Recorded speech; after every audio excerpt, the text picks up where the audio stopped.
क्या आप जानते हैं कि जिस पतंग को आप खुशी से हवा में उड़ाते हैं, उसकी डोर का सिरा तारीख के एक ऐसे तारीख बाप से जा मिलता है जिसे 300 सालों से बड़ी होशियारी से छुपाया गया है।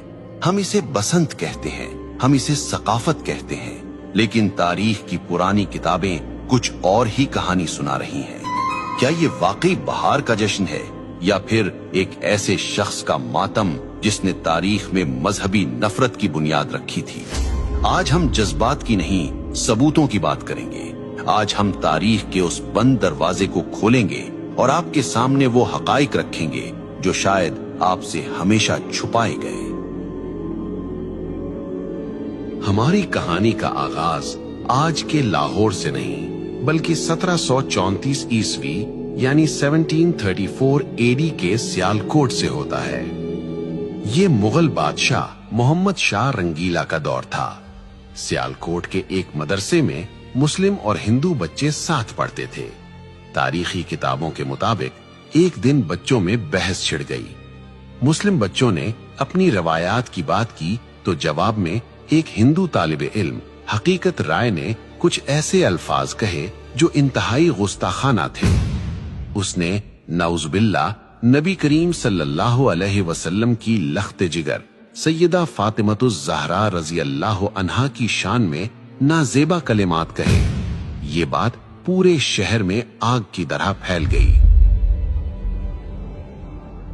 ये वाकया कोई अफसाना नहीं है, इसके सबूत तारीख की मुस्तनद किताबों में मौजूद है। लाला सोहन लाल सूरी जो सिख दौर के सरकारी मौर्रिख थे, उन्होंने अपनी किताब उम्दतुत तवारीख की जिल्द अव्वल में इस वाक़े को तफसील से लिखा है। इसी तरह मशहूर मुसन्निफ गणेश दास वडेरा ने अपनी किताब चार बाग़े पंजाब में इस गुस्ताखी का जिक्र किया है। मामला हाकिम लाहौर जकरिया खान के पास गया। हजारों का मजमा अदालत के बाहर मौजूद था। शहर के काजी ने फतवा दिया कि इस जुर्म की माफी सिर्फ एक सूरत में हो सकती है कि हकीकत राय इस्लाम कबूल कर ले, लेकिन उसने इनकार कर दिया।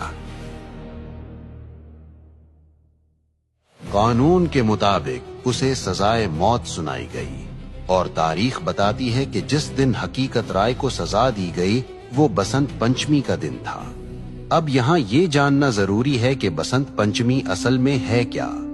हिंदू तकवीम के मुताबिक ये बहार की आमद का पहला दिन होता है।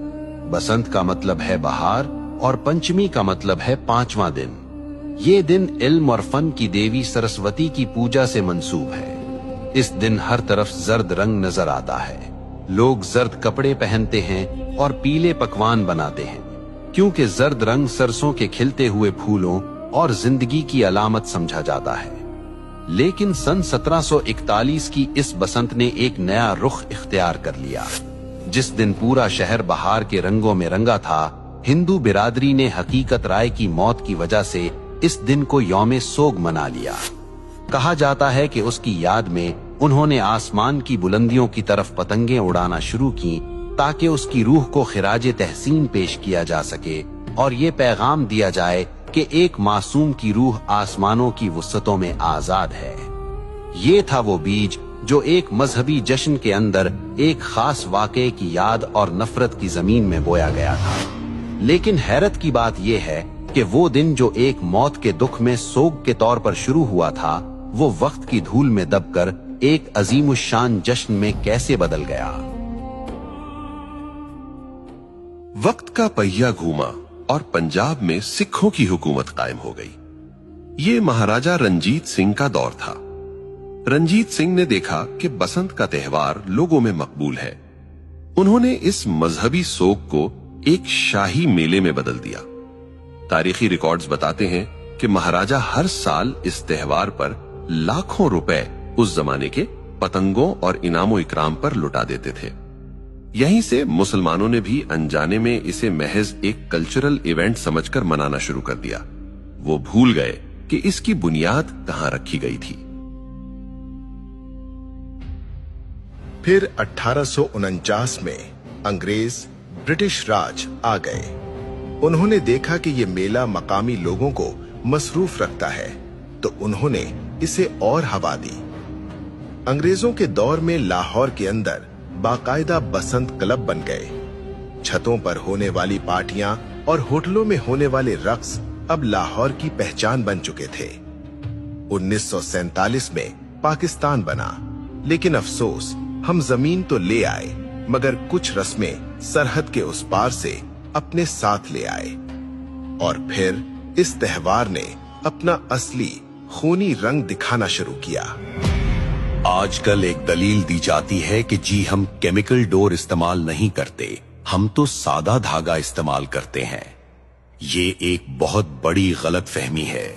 साइंस कहती है कि जब धागे पर कांच और केमिकल लगकर हजारों फुट की बुलंदी पर तनता है और हवा का दबाव उस पर पड़ता है तो वो तनाव की वजह से एक आरी जितना तेज हो जाता है।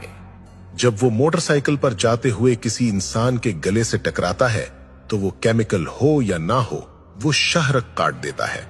ये महज हादसा नहीं होता, ये कत्ल है। आइए जज्बाती बातों को छोड़कर आदादो शुमार स्टेटिस्टिक्स देखते हैं। पुलिस रिकॉर्ड और अस्पतालों के डेटा के मुताबिक सिर्फ 2006 से 2009 के 3 खूनी सालों में लाहौर, फैसलाबाद और गुजरांवाला में 119 अफराद इस खूनी खेल की नजर हुए। इनमें 40% से जायद वो मासूम बच्चे थे जो पतंग लूटते हुए छत से गिरे या सड़क पर गाड़ी के नीचे आ गए। भारत में सूरत हाल इससे भी बदतर है। जानवरों के हुकूक की तंजीम पीटा की रिपोर्ट के मुताबिक हर साल बसंत के मौसम में हजारों परिंदे आसमान में तनी हुई इन डोरों से कटकर मर जाते हैं। क्या किसी त्योहार की कीमत इतनी लाशें हो सकती हैं? सिर्फ इंसानी जाने नहीं, ये शौक मुल्क की मईशत को भी अरबों का नुकसान पहुंचाता है। वापडा की सरकारी रिपोर्ट्स के मुताबिक धाती डोर गिरने से ट्रांसफार्मर्स ट्रिप कर जाते हैं और तारें शॉर्ट सर्किट हो जाती हैं। माजी में एक एक रात में लाहौर जैसे शहर को कई कई घंटे अंधेरे में डूबा रहना पड़ा। करोड़ों रुपए की बिजली जाया होती है और ये बोझ आखिरकार आवाम की जेब पर ही पड़ता है। क्या हम चंद घंटों की तफरीह के लिए अपनी ही अमलाक को आग लगा रहे हैं? फिर बात सिर्फ पतंग की नहीं रहती। बसंत की रात, हवाई फायरिंग और बेहयाई का जो बाजार गर्म होता है, क्या वो हमारी सकाफत है? एक तरफ दुनिया भर के मुसलमान गजा और फलस्तीन के बच्चों के लिए रो रहे हैं और दूसरी तरफ हम अपनी ही गलियों में अपनी ही खुशी के लिए अपने ही लोगों का खून बहा रहे हैं। क्या ये बेहिसी की इंतहा नहीं है? सवाल ये है कि अगर बसंत नहीं तो फिर क्या? हमारे पास ईदैन की खुशियां हैं, हमारे पास खेलों के मैदान हैं, PSL है, क्रिकेट है, सियाहत है। हम वो कौम हैं जिसने दुनिया को तहजीब सिखाई। हमें अपनी खुशी मनाने के लिए किसी ऐसे त्योहार की जरूरत नहीं जिसकी बुनियाद में नफरत हो और जिसके अंजाम में मौत हो। आज फैसला आपके हाथ में है। जब आप बाजार से डोर खरीदें तो एक बार सोच लीजिएगा, कहीं आपके पैसे किसी मां की गोद उजाड़ने के काम तो नहीं आ रहे। ये पतंग की डोर नहीं कट रही, ये हमारी अक़दार कट रही हैं। तारीख गवाह है कि जो कौमें अपनी बुनियाद भूल जाती हैं, वक्त उन्हें मिटा देता है।